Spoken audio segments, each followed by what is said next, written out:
A single phone call. That's all it took to ground a $70 million aircraft strand, hundreds of passengers, and send an airline into a tailspin of chaos.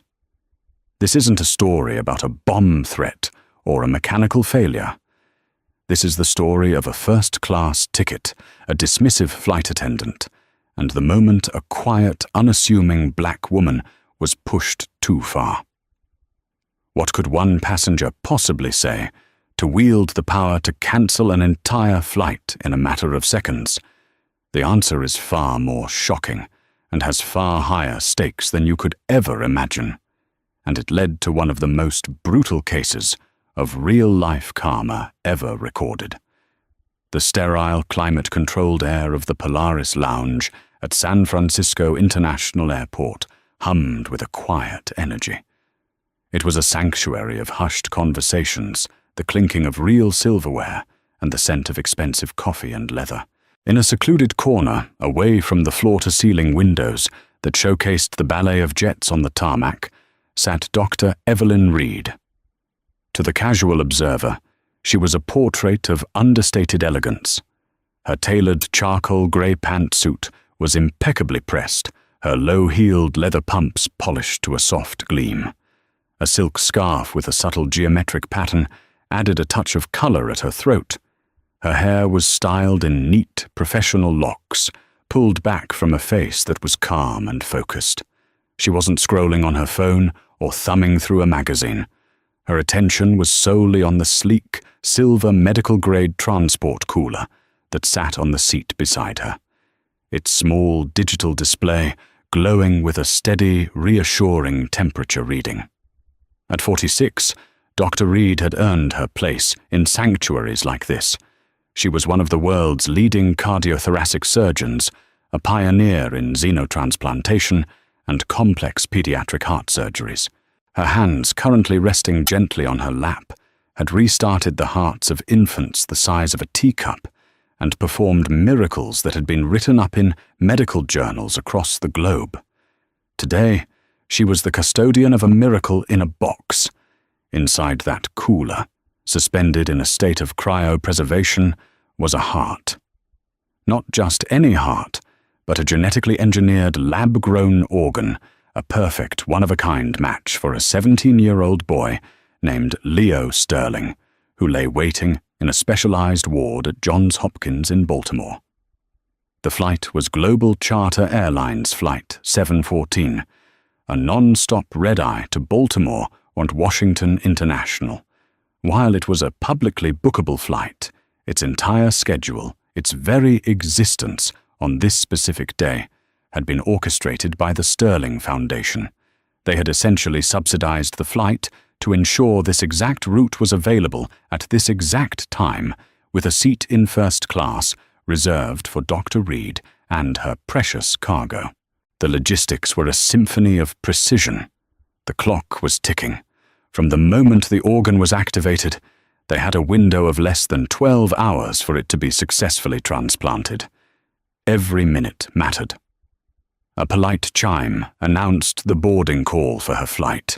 Evelyn took a deep, centering breath, gave the cooler's display one last check, and rose. She moved with an unhurried grace, her carry-on gliding silently behind her, the cooler held firmly in one hand.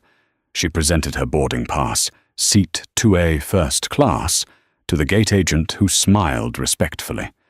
"Have a wonderful flight, Dr. Reed." As she walked down the jet bridge, a senior flight attendant with a stiff posture and a name tag that read Karen stood at the aircraft door. Karen Miller was a purser with 22 years of service. In her mind, she was the gatekeeper of the premium cabin, the guardian of its perceived exclusivity. She greeted the passengers in front of Evelyn with practiced toothy smiles. But as Dr. Reed approached, Karen's smile faltered, replaced by a flicker of something else, assessment suspicion. She watched Evelyn's simple, though expensive suit, her professional hairstyle, and her calm demeanor, and an ugly preconceived narrative began to write itself in her mind. "Welcome aboard." Karen said, her tone a few degrees cooler than it had been for the previous passenger. "Thank you," Evelyn replied, preparing to turn left into the serene, spacious first-class cabin. Karen stepped slightly subtly, blocking her path. "Can I just see your boarding pass one more time, please?" It was a standard request, but her tone made it feel anything but. Evelyn held it out.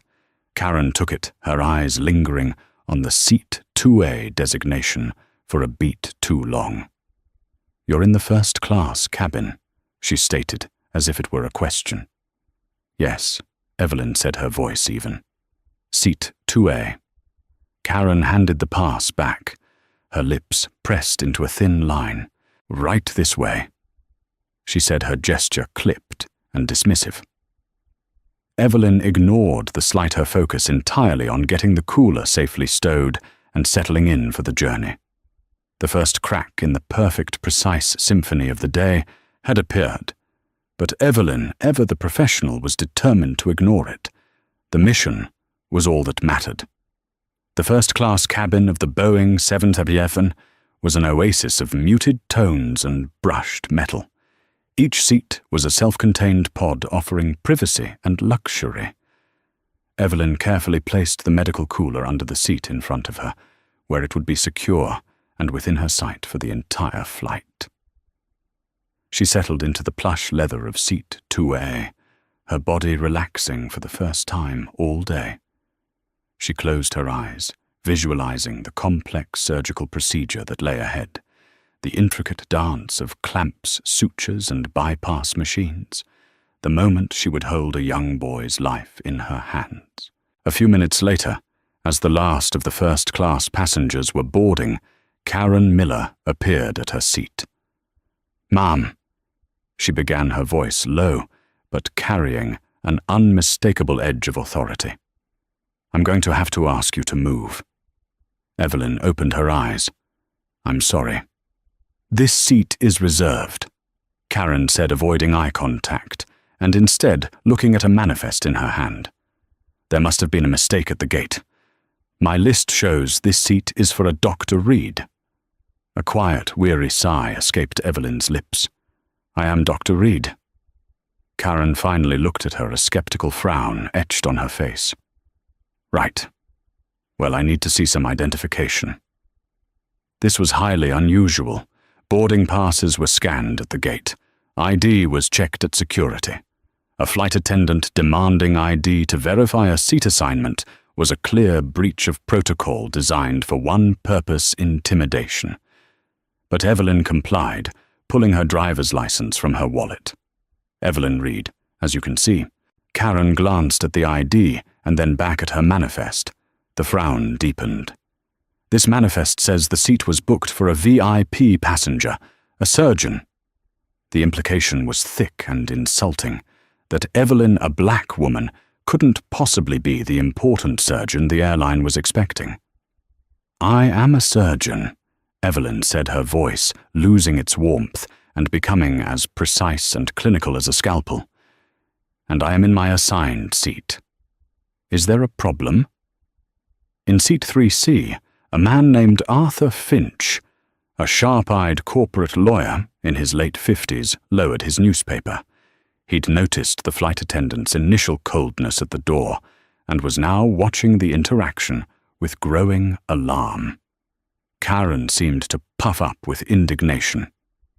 "The problem, ma'am," she said, leaning in and lowering her voice to a conspiratorial hiss, "is that passengers in coach are not permitted to just come up and sit in first class. Now I'll give you one chance to go back to your real seat before I have to call the captain and have you removed for non-compliance."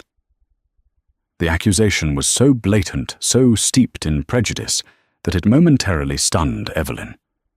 She looked at Karen's smug face, at the self-satisfied certainty in her eyes.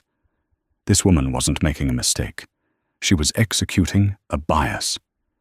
She had looked at Dr. Evelyn Reed and seen not a world-class surgeon, but a trespasser.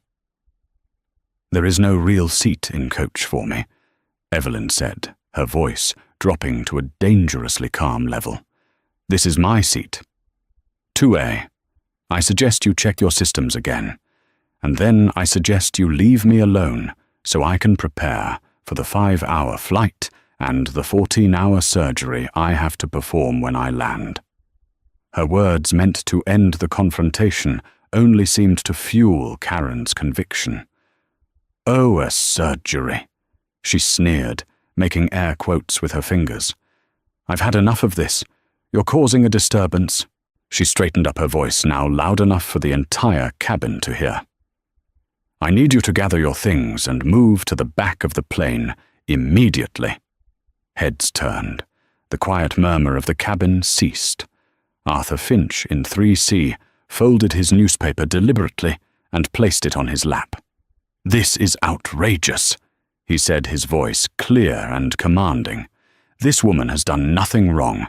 I saw her board. I heard your accusations. You are harassing her." Karen shot him a venomous look. "Sir, this is a crew matter. Please stay out of it." She turned her attention back to Evelyn. "Last chance. Are you moving, or am I calling security?" At this point, the co-pilot, hearing the commotion, alerted the captain. Captain David Evans, a veteran with a placid demeanor, emerged from the cockpit. "What's the trouble here, Karen?" "Captain," Karen said, her voice dripping with self-righteousness, "this passenger is refusing to leave a first-class seat. She claims to be a doctor.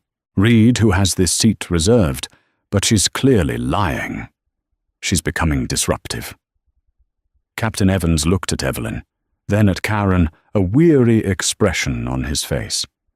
He was a man who hated conflict and preferred to trust his senior crew. "Ma'am," he said to Evelyn, his tone placating, "perhaps we could just clear this up. If there's been a mix-up—" "There is no mix-up," Evelyn interrupted, her patience finally snapping. She had remained calm, compliant, and professional. She had been insulted, accused, and threatened. And now the captain was siding with his prejudiced crew member, prioritizing a smooth departure over basic decency. The clock was ticking. The viability of the organ in the cooler depended on a stress-free, on-time flight. This circus of bigotry was creating a critical risk. She looked from the captain's indecisive face to Karen's triumphant sneer, and in that moment she made a decision. The symphony of precision had been shattered by a cacophony of prejudice. Protocol had been broken. The mission was now compromised. She reached into her handbag, but it wasn't for her ID this time. She pulled out a sleek satellite phone. Karen scoffed. "Oh, who are you calling your lawyer?" Evelyn ignored her. She held Captain Evans's gaze. "Captain," she said, her voice devoid of all emotion, "you have failed to control your crew. You have allowed a situation to escalate based on racial bias. As a result, you have compromised the integrity of this transport. You gave me no other choice." She dialed a single speed dial number. It rang once before a voice answered. "This is the command center." Evelyn's next words were spoken with chilling clarity, loud enough for the captain and Karen to hear every single one. "This is Dr. Reed. Authenticate Nightingale 1. There was a pause. "I am on GCA 714. The transport environment is no longer secure. The crew is hostile. I am declaring a code Umbra." A silence fell over the first-class cabin. A code Umbra. The words meant nothing to Karen or the other passengers. But in the cockpit, the co-pilot's face went pale. He had seen the flight briefing. He knew what a code Umbra meant. Captain Evans stared at Evelyn, a dawning horror spreading across his features. "Ma'am, Dr. Reed, you can't—" Evelyn held up a hand, listening to the voice on the phone. She then spoke her final words into the device. "That is correct. The asset is at risk. By the authority granted to me by the Sterling Foundation and the Federal Aviation Administration, under Special Transport Mandate 70-7B, I am cancelling this flight, effective immediately." The silence that followed Dr. Reed's declaration was heavier than the aircraft itself. It was a dense, suffocating vacuum, broken only by the faint hum of the cabin's ventilation system. The passengers exchanged bewildered glances. Cancelling the flight? Was that even possible? It sounded like something out of a movie. Karen Miller's smug expression had dissolved, replaced by a slack-jawed disbelief. She let out a short, incredulous laugh. "You're what you're cancelling the flight." "Lady, you are delusional. Captain, call airport security and have this woman arrested." But Captain Evans wasn't looking at Karen. His eyes were locked on Dr. Reed, and the colour had drained from his face. The phrase, "Special Transport Mandate 77B," had hit him like a physical blow. It was an obscure but incredibly powerful regulation he'd only read about in senior training modules, a rule pertaining to critical, life-or-death, national interest cargo, which gave the designated courier absolute authority over the transport's conditions up to and including the termination of the flight itself. He had never in his 30-year career imagined he would encounter it. Before he could even form a sentence, the cockpit call light flashed insistently. The first officer, who had been listening from the doorway, scrambled back to answer it. His voice was a hushed, panicked murmur. A few seconds later, he looked out at Captain Evans, his eyes wide with terror. "Captain, it's SFO Tower. They've just received a direct order from the FAA Command Center in D.C. Our flight clearance has been revoked. We're grounded." The words hung in the air, sharp and lethal. It was real. Karen stumbled back a step, her hand flying to her mouth. No, that's not possible." Her world, built on the rigid hierarchy of seniority and airline regulations, was crumbling around her. A passenger couldn't do this. A black woman in a pantsuit couldn't just say words and bring a multi-million-dollar operation to a screeching halt. It defied the very laws of the universe as she understood them. Dr. Reed calmly disconnected the call on her satellite phone and placed it back in her bag. She looked at Captain Evans, her expression not one of triumph, but of profound disappointment. "As I said, Captain, you gave me no other choice. The protocol for a code Umbra is clear. Once the security of the transport is compromised by the crew, the mission is aborted and rerouted via a secure channel. The well-being of the asset is the only priority." The asset, the captain whispered the pieces, finally clicking into place. He glanced at the silver cooler under her seat. My God. The organ. Arthur Finch, the lawyer in 3C, let out a low whistle. He was connecting the dots as well. This wasn't about an upgraded seat. This was about something life or death. The captain's intercom crackled to life. "Ladies and gentlemen, this is Captain Evans. There has been an unforeseen logistical issue. We are required to return to the gate. All passengers will need to deplane. We have no further information at this time. Cabin crew prepare for return to gate."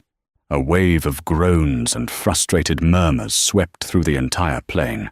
In economy, passengers began to grumble about missed connections and ruined plans. In first class, they just stared first at Dr. Reed, and then at a now ashen-faced Karen Miller. They had all been witnesses.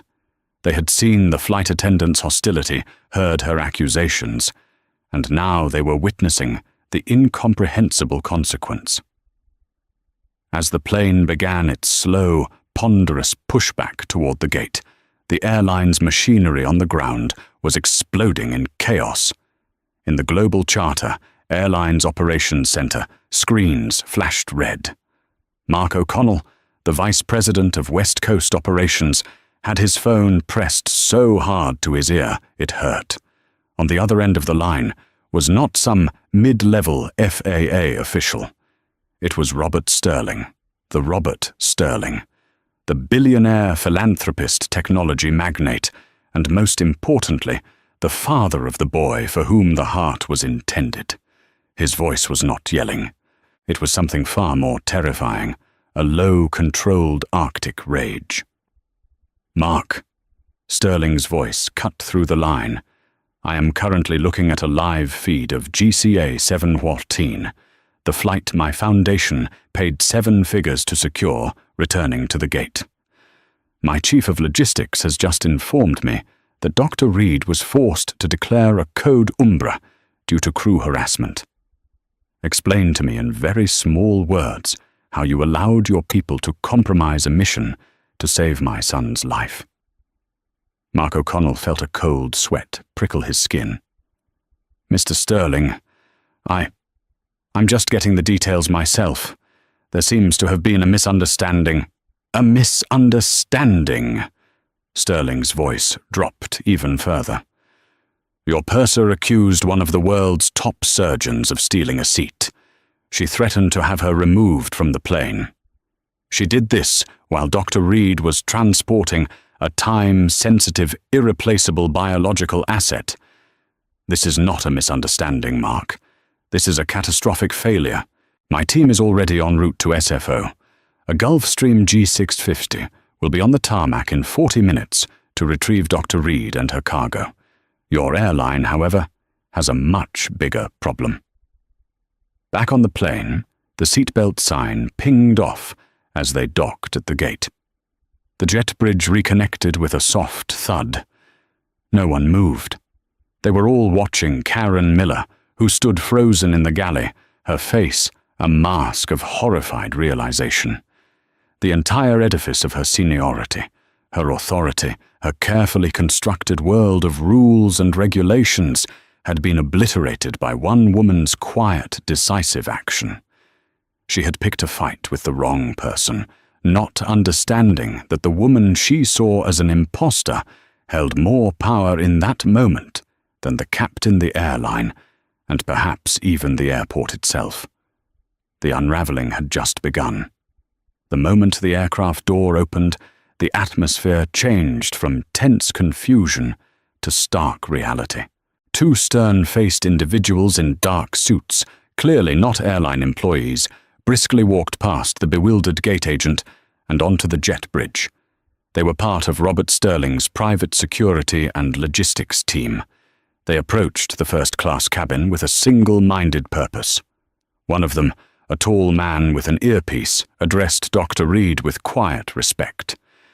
"Dr. Reed, I'm Michael Mr. Sterling's head of logistics. We're here to escort you. The jet is being fueled on the private tarmac." Evelyn nodded, her composure unwavering. She retrieved the silver cooler, her movements as deliberate as ever. She was no longer a passenger on global charter airlines. She was a mission-critical asset being extracted from a compromised zone. As she stood to leave, her eyes met Karen Miller's for a brief final moment. There was no pity in Evelyn's gaze, nor was there anger. There was only the cool, detached assessment of a surgeon observing a source of contamination that had been successfully excised. Karen flinched as if struck. The contempt she had shown just 20 minutes ago had curdled into a thick, paralyzing fear. She watched as the 2 men escorted Dr. Reed and her precious cargo off the plane, treating her with a deference Karen reserved only for the airline's top executives. As Evelyn deplaned, the passengers finally began to stir, their quiet shock giving way to angry questions.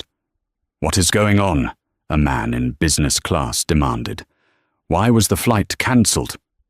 Captain Evans, looking 10 years older than he had an hour ago, stepped out of the cockpit. We will have to ask everyone to deplane. Please see the gate agents for rebooking information. I apologize for the inconvenience." His voice was hollow, the standard corporate apology rendered meaningless by the sheer strangeness of the situation. Down on the tarmac, the situation was escalating at lightning speed. Mark O'Connell, the airline VP, had broken every speed limit driving to the airport. He now stood beside the grounded 777, watching a sleek white Gulfstream jet taxi into a nearby position, its engines whining with an urgency that mocked the silent, inert bulk of his own company's aircraft. He was on the phone with the airline's legal counsel, and the news was grim. "It's worse than we thought," the lawyer said. "The Sterling Foundation isn't just suing for the cost of the flight. They're filing for gross negligence and endangerment. The contract we signed had a specific mission integrity clause. It stipulated that any delay or disruption caused by airline personnel that jeopardized the transport would result in a penalty of $50 million. $50 million. Plus all associated costs for the rerouting." Mark felt the blood drain from his face. $50 million for one rude flight attendant. She wasn't just rude, Mark. She actively obstructed a federally mandated special medical transport. We aren't just in breach of a commercial contract. We might have violated federal law. The FAA is launching a full investigation. This is a full-blown Category 5 catastrophe. Meanwhile, the deplaned passengers of GCA 714 flooded the terminal, a chaotic mob of anger and confusion. The gate agents had no answers, offering only flimsy meal vouchers and overwhelmed apologies. The story, however, was already taking shape. Arthur Finch, the lawyer from Seat 3C, was surrounded by a small group of his fellow first-class passengers. "It was the flight attendant," he explained in his precise, authoritative voice. "She targeted that woman from the moment she boarded, accused her of being in the wrong seat, threatened to have her removed. It was a disgusting display of prejudice. Turns out the woman she was harassing was the one person who could pull the plug on the whole operation, and she did." The story began to spread like wildfire. Whispers turned into phone calls. Phone calls turned into social media posts. The hashtags Flight to 704 and Global Charter Nightmare started trending within the hour. Passengers from the flight were uploading videos of the chaos, telling their version of the story. And the narrative was consistent. A flight attendant's bigotry had gotten an entire flight cancelled. Back in the now empty first-class cabin, Captain Evans sat in the pilot's seat, his head in his hands. Karen Miller stood in the galley being questioned by an irate Mark O'Connell. "What were you thinking, Karen?" He seethed, his voice a low growl. "What could possibly have possessed you to do that?" Karen was trembling, her carefully maintained composure shattered. I thought she was lying. She didn't fit the profile. I was trying to protect the integrity of the cabin." "Protect the integrity of the cabin," Mark repeated, his voice laced with venom. "You just cost this company over $50 million. You've triggered an FAA investigation. You've made us the lead story on every news channel by tomorrow morning, all because you didn't like the look of a passenger who was in fact the most important person on this entire continent tonight." He pointed a shaking finger toward the door. "You are suspended pending termination. Get your things. An escort will see you out of the airport. Do not talk to anyone. You are now a legal liability of immense proportions." Karen stared at him, tears welling in her eyes. It was all slipping away. Her job, her reputation, her pension, all of it vaporized in a 20-minute standoff, born of her own ugly assumptions. As she walked through the empty plane one last time, the ghost of Dr. Reed's calm, disappointed face seemed to be everywhere. She had poked a bear only to discover it was a dragon, and the fire was just beginning to rain down. As the Gulfstream G650, carrying Dr. Reed, ascended into the night sky, leaving the chaos of SFO behind, the focus shifted from the drama on the ground to the silent ticking clock inside the silver cooler. Inside the luxurious cabin, Evelyn was not celebrating a victory. Her face was etched with a grim, focused intensity. The confrontation had wasted nearly 45 minutes of a critically narrow window. She was now in a race against time, a race that had been needlessly handicapped. Robert Sterling was on a secure video call with her from a command center he had set up at Johns Hopkins. His face, usually a mask of corporate steel, was filled with a father's raw anxiety. "Evelyn, what's the status of the asset?" he asked, his voice strained. Evelyn was running a diagnostic on the cooler's environmental controls. "The internal temperature remained stable, Robert. The stasis field was not compromised. Biometrically, it's still perfectly viable. But we've lost time. We'll be landing in Baltimore at approximately 6:15 a.m. Eastern Time. That pushes the start of the procedure back. The post-transplant viability window will be tighter. There's less room for error." "Do what you need to do," Sterling said, his voice firm. "Whatever you need when you land it will be there." To understand the magnitude of what Karen Miller had done, one had to understand the story of Leo Sterling. He was not just a rich man's son. Leo was born with hyperplastic left heart syndrome, a rare congenital defect where the left side of the heart is severely underdeveloped. He had survived 3 open-heart surgeries before the age of 5. He had lived his entire life on a cocktail of medications, unable to run, play sports, or even walk up a flight of stairs without becoming breathless. By age 17, his heart was failing catastrophically. A standard human heart transplant was not an option. His unique physiology and antibody profile meant his body would reject almost any donor organ. His only hope was a revolutionary experimental technology developed by a biotech firm that Sterling's foundation had funded. They had taken Leo's own cells, reprogrammed them, and used them to grow a new heart on a biological scaffold. It was a perfect genetic match, a true medical miracle. The process had taken 2 years and hundreds of millions of dollars. The organ itself was quite literally priceless, and the only surgeon on Earth with the skill, experience, and specific training to perform the transplant was Dr. Evelyn Reed. She had been part of the project from the beginning. She knew the organ's unique cellular structure, its custom-designed vascular connections. Her hands were the only ones trusted to place this miracle of science into Leo's chest. This was the asset whose transport Karen Miller had compromised. This was the VIP passenger she had refused to believe in. Her small act of prejudice hadn't just inconvenienced a traveler.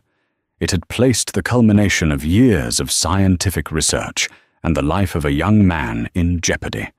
At Johns Hopkins, the surgical team was on standby, the operating room prepped and sterile. Leo Sterling lay in his hospital bed, aware that the heart that would save his life was currently flying across the country. He was scared but hopeful. His parents, Robert and Maria Sterling, kept a vigil by his side, their immense fortune completely useless, as they waited, just like any other parents praying for their child. The news of the flight cancellation had reached them via Robert's frantic logistics team. For a terrifying half hour, all they knew was that the mission was compromised. Maria had nearly collapsed, imagining a plane crash or a catastrophic failure of the transport unit, when the truth was revealed that it was all due to a flight attendant's bigotry. Their terror morphed into a cold, hard fury. Robert Sterling was a man who understood power.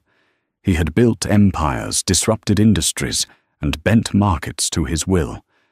Now he would direct that same relentless focus toward global charter airlines. "Mark," he said in another call to the beleaguered VP, having landed him personally, "I want the name of the flight attendant, the captain, every single person involved in this fiasco. My legal team will be deposing all of them. We're not just suing you for the financial damages. We're suing for punitive damages, for reckless endangerment.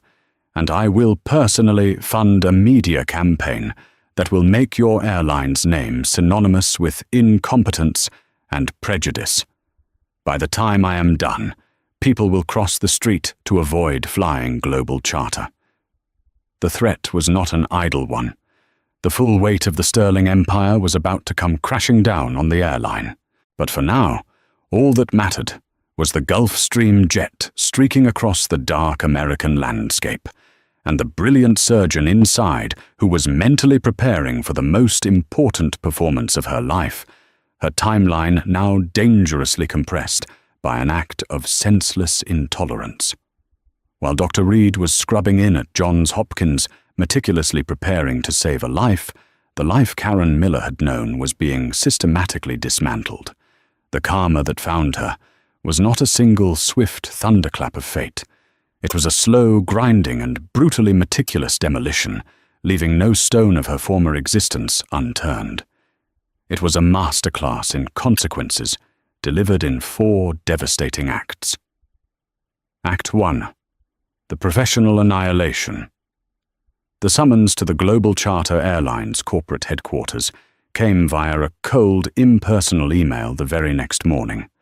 The meeting was not in a familiar HR office, but in the sterile, intimidating expanse of the main executive boardroom on the top floor. The vast mahogany table reflected the grim grey sky outside, and at its head sat not just Mark O'Connell, but the airline's CEO, Gerald Finney, and a trio of lawyers whose faces were masks of predatory calm. There was no offer of coffee, no pleasantries. This was not a disciplinary hearing. It was a sentencing. Miss Miller Finney began his voice, devoid of any warmth. We have reviewed the captain's report, the statements from 10 separate first-class passengers, including one Mr. Arthur Finch of the law firm Finch Adler and Vance, and we have listened to the audio from the cockpit recorder which captured your exchange with Dr. Reed. The board has been briefed. Our primary shareholders have been placated. Now we deal with the source of the problem. Karen, sleepless and trembling, attempted to mount a defense. Sir, with all due respect, I have 22 years of impeccable service. I was following my intuition. My job is to maintain the security and integrity of the premium cabin. The passenger was uncooperative and didn't seem to fit the VIP profile provided. One of the lawyers let out a dry, humorless chuckle.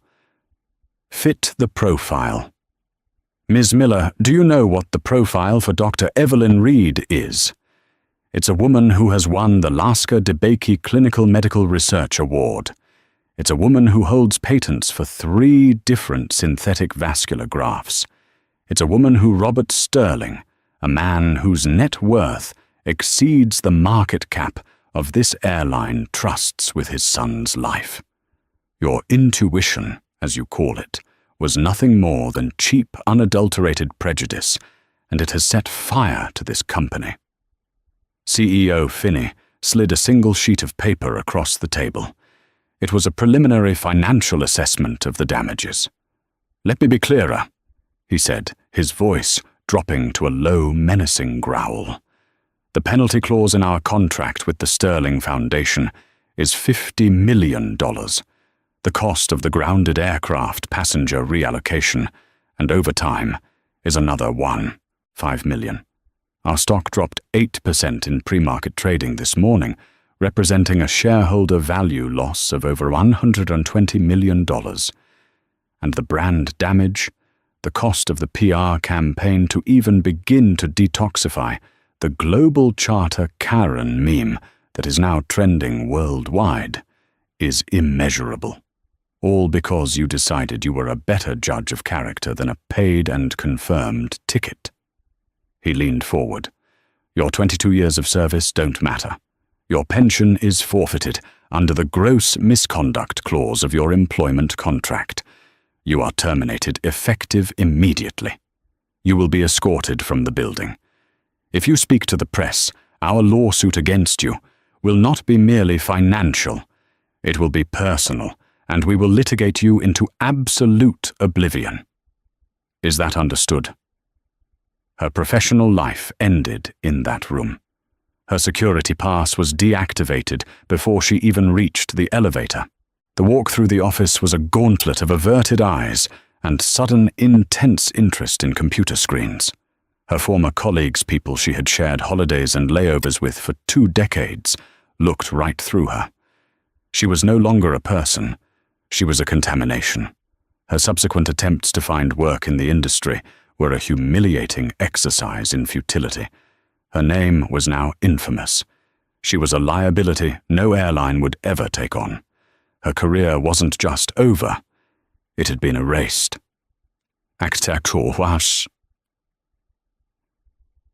The financial ruin. A month later, the second blow landed. A thick envelope arrived, not from Global Charter, but from their external litigation firm. The airline was making good on its threat. They were filing a civil lawsuit against her, citing her role as a senior purser and the duty of care and professional responsibility she had flagrantly violated. They were holding her personally liable for a fraction of the damages. The number stated in the filing was $2.5 million. Her lawyer, a weary public defender who looked at her with a mixture of pity and disbelief, explained the grim reality. "They don't expect to ever get this money from you, Karen. This isn't about recovery, it's about punishment. It's a PR move to show their shareholders and Robert Sterling that they've thrown the book at you, then set the book on fire, and then buried the ashes. We can fight it, but they have unlimited legal resources. It will drain every cent you have, and you will still lose." He was right. The battle decimated her life savings. She sold her condo, the one tangible symbol of her successful career, to pay the mounting legal fees. She sold her car. She moved into a cramped, bleak apartment in a neighborhood she used to fly over at 30,000 feet without a second glance. The court eventually passed a summary judgment against her. Her wages from a soul-crushing job as a cashier at a big box store, where she had to endure the snickers of customers who recognized her, were garnished. She was trapped in a financial prison, destined to work for the rest of her life, to pay off a debt to the company she had given her life, to a debt born from a single ugly moment of pride and prejudice. Act the thread, the social exile. The news cycle was merciless. Karen became a caricature, a villain in the national drama. Cable news pundits used her as a symbol of everything wrong with customer service, with corporate America, with modern society. Viral videos dissected her actions. Her photo was everywhere. She couldn't go to the grocery store without feeling the burn of strangers' stares, without hearing the hushed whispers. That's her. That's the flight attendant. Her social life evaporated. Friends she had known for years suddenly became distant. The invitations to dinner parties stopped. Phone calls went to voicemail and were never returned. They were afraid of the taint, the association with the woman who had become a national punchline. Her sister Sarah was her only remaining pillar of support, but even her family felt the strain, fielding angry calls from distant relatives and suffering the embarrassment of their connection to the infamous airline Karen. She was an outcast, isolated in a world that seemed to despise her, haunted by a digital ghost of her own creation that would follow her for the rest of her days. The cruelest irony. A year crawled by a year of humiliation and hardship. Then the universe decided it was time for the final, most exquisitely cruel act. Her sister Sarah, her one loyal confidant, began to feel unwell. It started with fatigue, then shortness of breath. The doctors were initially puzzled, but after a battery of tests, the diagnosis was delivered like a death sentence, a rare and brutally aggressive form of cardiomyopathy. Her heart was destroying itself. Local cardiologists were helpless. Sarah's condition was deteriorating at an alarming rate. Desperate, Karen spent her nights scouring the internet, selling what little she had left to pay for consultations. They found one last sliver of hope, an experimental gene therapy and stem cell treatment program. It was revolutionary groundbreaking and their last chance. The program was only offered at one hospital in the world with the technology and expertise to administer it, Johns Hopkins. After months of frantic applications and pulling every string they had, Sarah was accepted for a preliminary consultation. Karen drove her across 3 states, her stomach in knots with a mixture of terror and hope. They sat in the polished, intimidating waiting room of the hospital's advanced cardiology wing. Finally, a nurse called Sarah's name. They were led into a bright, modern consultation room. A few minutes later, the door opened and the medical team entered.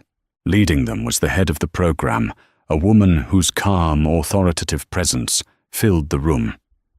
She carried a tablet with Sarah's medical data, her expression one of deep professional focus. She looked up from the tablet to greet her new patient and the accompanying family member. Her eyes, calm, intelligent, and piercing, met Karen's. It was Dr. Evelyn Reed. For a moment that stretched into an eternity, the world stopped. The air in Karen's lungs turned to ice. It couldn't be. It was a cosmic joke of impossible cruelty. The woman whose reputation she had tried to tarnish, whose world-altering mission she had nearly wrecked, was now the one person on the planet who could save her sister's life. Dr. Reed's expression did not change. There was no flicker of shock, no flash of vengeful recognition, no hint of their shared toxic history. If she recognized Karen, she gave no sign. Her focus was absolute. She was a doctor, and this was her patient. She turned her gentle, compassionate gaze to the frail young woman on the examination table. Sarah, Dr. Reed began her voice, the epitome of reassuring competence. My name is Dr. Reed. I've read your entire file. It's a complex case, but I believe our program has a very good chance of helping you. We're going to take very good care of you. Karen sat frozen in the corner chair, rendered utterly insignificant. This was the true karma. It wasn't revenge. It was relevance. She was nothing. Her past bigotry, her insults, her entire existence were meaningless in the face of this woman's profound dedication to her calling. She could only sit there, a silent ghost, in the room, her heart pounding with shame and terror, forced to place all her hope for her sister's future into the skilled, steady hands of the woman she had been too blind and too small to ever truly see. The operating room at Johns Hopkins was a theater of hushed reverence, a sterile world bathed in the stark white light of surgical lamps. For 16 consecutive hours, Dr. Evelyn Reed stood at its center, a bastion of unwavering focus. The procedure to place the bioengineered heart into Leo Sterling's chest was every bit as complex as anticipated a microscopic ballet, requiring a level of artistry that few could comprehend. Her team, a hand-picked ensemble of the world's best, moved around her in a silent, practiced rhythm, anticipating her every need, every command.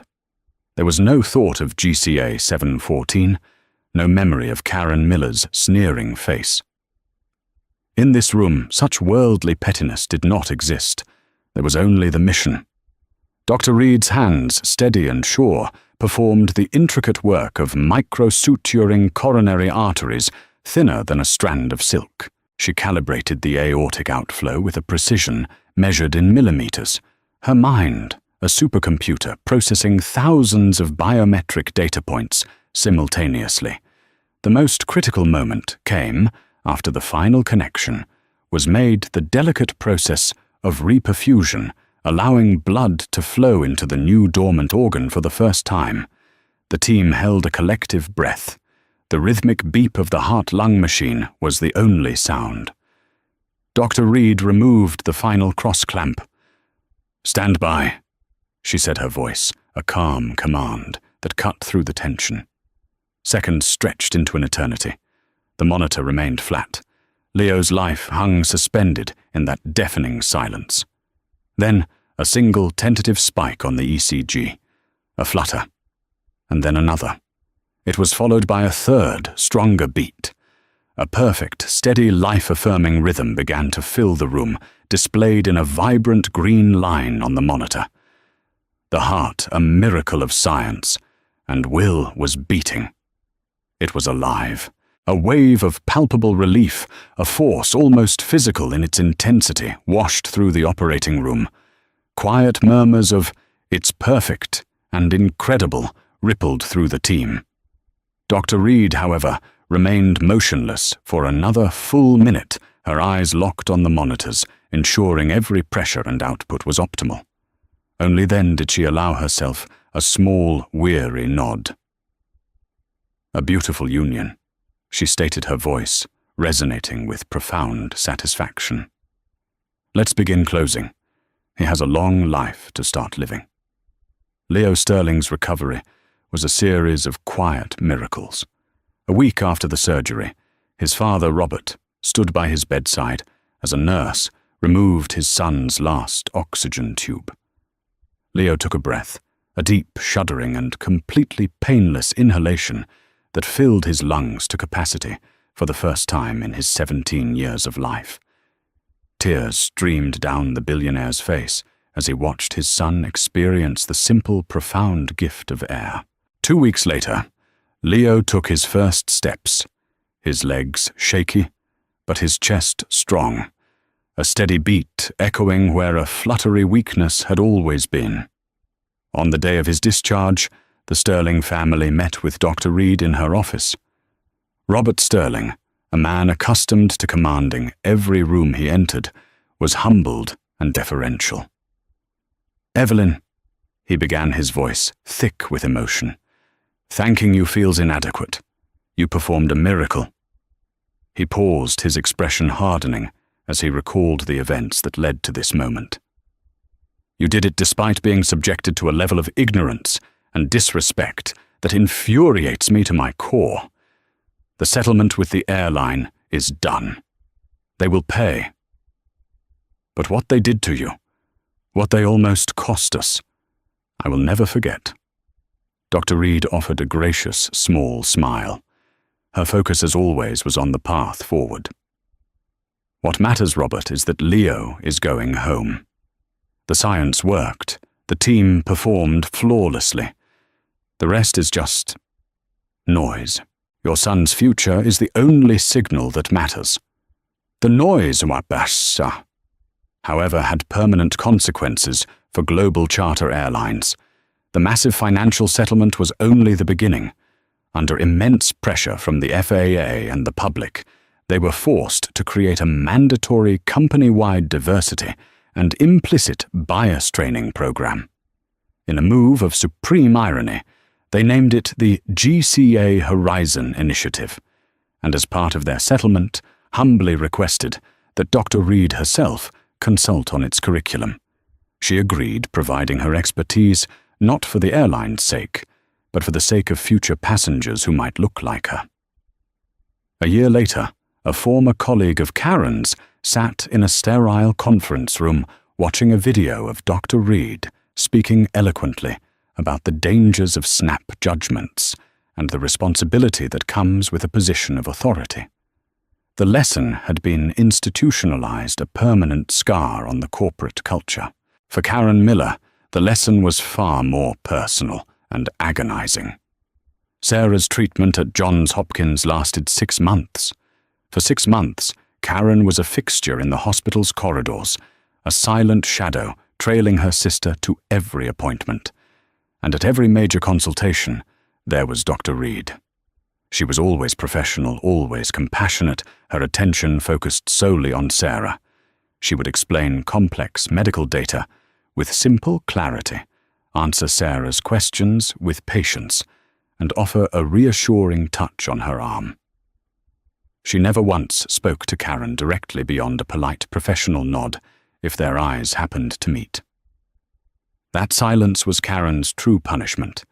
It was a constant, damning reminder of her own insignificance in Dr. Reed's world. There would be no dramatic confrontation, no tearful apology, no cathartic absolution. Karen craved it, rehearsing speeches of regret in her head, but the opportunity never came. Dr. Reed's unwavering professionalism denied her the very stage she had tried to command on that airplane. She was forced to simply watch in humbling silence as the woman she had dehumanized worked with tireless grace to save the only person she had left. The treatment was a resounding success. Sarah's heart function stabilized and began to improve her prognosis, shifting from terminal to manageable.